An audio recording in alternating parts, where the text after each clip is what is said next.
Tripura football অ্যাসোসিয়েশনের উদ্যোগে এবং অল ইন্ডিয়া ফুটবল ফেডারেশনের সহযোগিতায় গত 4 ডিসেম্বর থেকে উমাকান্ত মিনি স্টেডিয়ামে শুরু হয়েছে 5 দিন ব্যাপী রাজ্যের কোচদের ডি লাইসেন্স কোর্সের শিবির।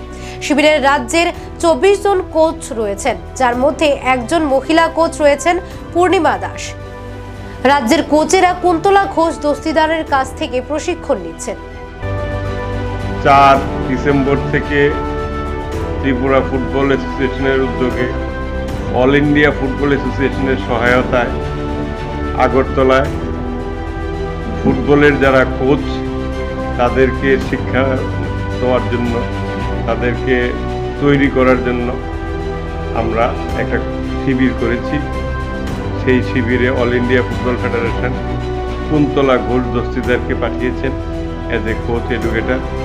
উনি এখানে 24 জন শিক্ষার্থী যারা ত্রিপুরার নানা স্থানে কাজ করছেন, ফুটবলের প্রসারে কাজ করছেন, তাদেরকে আরও বেশি তৈরি করার জন্য আমরা এনেছি কুন্তলা ঘোষ দস্তিদারকে। উনি 4 তারিখ থেকে 8 তারিখ পর্যন্ত উমাকান্ত স্কুলের মাঠে তাদেরকে প্রশিক্ষণ দিচ্ছেন। আমরা আশা করি যে ত্রিপুরা ফুটবল অ্যাসোসিয়েশন যে উদ্যোগ নিয়েছে সেই উদ্যোগ সার্থক হবে।